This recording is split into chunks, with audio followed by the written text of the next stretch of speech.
Reciban todos y todas un fraternal saludo. Mi nombre es José Rivera. Fui conocido en las filas de las Fuerzas Armadas Revolucionarias de Colombia, FARC-EP, como Raúl Maecha. Hoy soy integrante del partido surgido en los acuerdos de paz de La Habana firmados hace 4 años. Hoy debo referirme al tema de los aspectos políticos del acuerdo de Santana, firmado entre el pacificador Pablo Morillo y el libertador Simón Bolívar. El acuerdo de humanización de la guerra, de racionalización de la acción armada, es por demás una acción militar. Se da en el marco de una guerra que se desarrolla a partir de la derrota por parte de España al ejército napoleónico y el hecho de que al recobrar su soberanía quiso también recobrar el dominio que ya había sido radicalmente cuestionado en estos territorios, en las viejas colonias, en el territorio americano. Entonces, es evidente que el acuerdo es una acción política en el marco de una acción militar. Y esa acción militar tiene para cada uno de los bandos un objetivo político concreto. La España que quiere recobrar estos territorios tiene que hacer empleo de la fuerza, quizá en una medida mayor que la utilizó para conquistarlos. La conquista no fue un galanteo. No se puede hablar de un descubrimiento de territorios que previamente ya han sido pisados por europeos. Vale la pena recordar una anécdota. Manuel Zapata Olivella, un intelectual colombiano, narraba que cuando en una gira del grupo folclórico que dirigían él y su hermana Delia Zapata Olivella, quienes se fueron a España primero, luego a Francia y luego pasaron a Moscú, presentando las danzas del litoral norte de Colombia. Lo hicieron sin llevar un peso, sin tener un contrato en Europa. Empezaron a mostrar la cultura de estas latitudes en las entradas del metro de Madrid y a poner el sombrero, como hoy vemos a muchos artistas que terminan convertidos en mendigos en las calles de las capitales de casi todos los países de América Latina. Pero da la casualidad de que lograron encontrarse con alguien que los llevó ya contratados a Francia y allí tener acceso a la relación con la misión cultural de la embajada rusa, de la embajada soviética en ese entonces, en Francia. Por eso terminaron presentándose en el Teatro Bolshoi de Moscú. Y de allí salieron para China. Hay una foto de un campesino colombiano que andaba en abarcas y sombrero vuelteado. Toño Fernández, un hombre de más de 1,80 de estatura, abrazándose con un gigante no solamente en la política, sino también en la estatura, que era Mao Zedong. Terminaron este grupo presentándose en Pekín. Y en una de las visitas que les programó el Ministerio de Cultura chino, los llevaron al Museo de Historia China. Y allí encontraron una pequeña flauta en uno de los mostradores del museo. El negro Toño Fernández fue cogiendo la flauta y obviamente sonó la alarma. Y los guardias armaron el escándalo porque se iban a robar una flauta. Llamaron al director, ellos le explicaron que eran una embajada cultural y el negro Toño Fernández cogió la flauta y empezó a tocarla. ¿Por qué sabía él tocar esa flauta? La flauta de millo acompaña la cumbia colombiana y era una flauta de millo. Cuando el director del Museo de Historia China oyó esa interpretación, le dijo: esta es una flauta que tiene más de 1500 años, que se perdió el saber de su uso.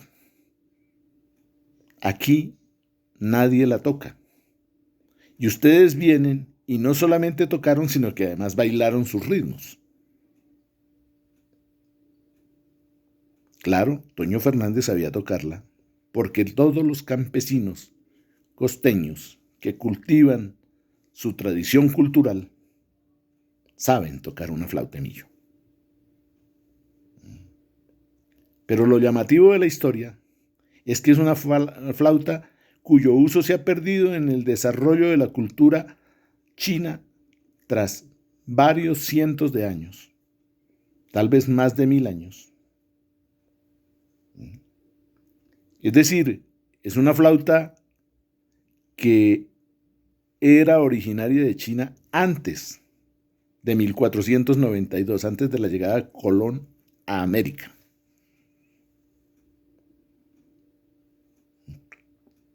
Pero es una flauta vigente en la cultura americana actual, en la cultura del Caribe colombiano. Esto nos muestra claramente que no hay ningún descubrimiento. Nuestro continente habitado por seres que desarrollaron una cultura, conformaron una sociedad, establecieron gobiernos, tenían lenguas propias, tenían mercado, tenían intercambio de mercancías. Pero que a la llegada de los españoles fueron capturados como animales y llevados en jaulas a Europa y mostrados como si no fueran seres humanos, como si fueran una especie recién descubierta, como si no merecieran ningún respeto. Ese es el marco ideológico de la conquista, el desprecio por los nativos americanos. Un criador de marranos, Francisco Pizarro, traiciona un acuerdo con los incas y asesina a Atahualpa, un hombre tan culto que dominaba un imperio que iba desde el norte de Chile hasta la zona del departamento de Nariño en la actual Colombia. Tenía el control político y militar en 6 países y un criador de marranos. Y no es que tenga nada contra los campesinos que crían marranos, sino que considero que el señor Francisco Pizarro no era precisamente el hombre que podía compararse con el indígena. Lo traiciona y lo asesina porque lo considera alguien inferior, porque para él el bien superior era el oro que poseían esos indígenas. Y del cual se apropia mediante una traición. Esa visión se mantiene. El rey envía a restablecer su dominio en territorios americanos a uno de los generales que derrota a Napoleón. Un general que además era miembro de la nobleza española.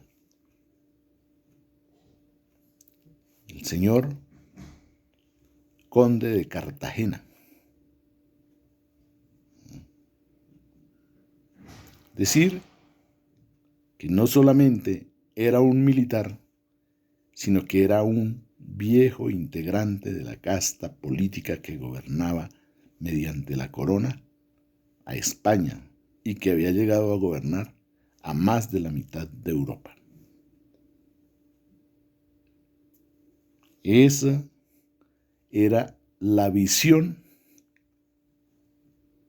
que tenía el rey de España cuando quiso reconquistar estos territorios. Con esa imagen y considerando que los patriotas que luchaban por darse un nuevo gobierno, conquistar la independencia con relación a España, eran unos torpes, atrasados, que no merecían otro trato que la violencia, el señor Pablo Morillo, desde el momento en que desembarca, empieza a asesinar a los líderes patriotas. En las manos de Pablo Morillo se derramó la sangre de uno de los científicos más importantes que ha tenido América, el sabio Caldas.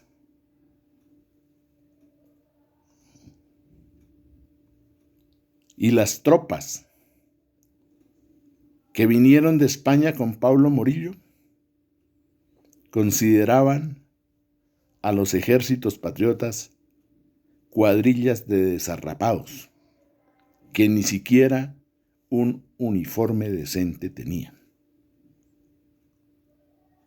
Esa es la visión con la que se llega a enfrentar a aquellos seres humanos que estaban dispuestos a dar la vida por la independencia de estos territorios. Ese es el marco con que se desatan las acciones militares y que hay que tener en cuenta que no ha cambiado profundamente en el momento en que se plantea el Tratado de Regularización de la Guerra. En el momento en que además se ha planteado el Tratado del Armisticio. Bolívar fue claro cuando le decía a Pablo Morillo que era absolutamente una indecencia plantear la posibilidad de la paz y la convivencia entre estos territorios y la corona española sin plantear la independencia. Era preferible la muerte a soportar esa grosería de planteamiento.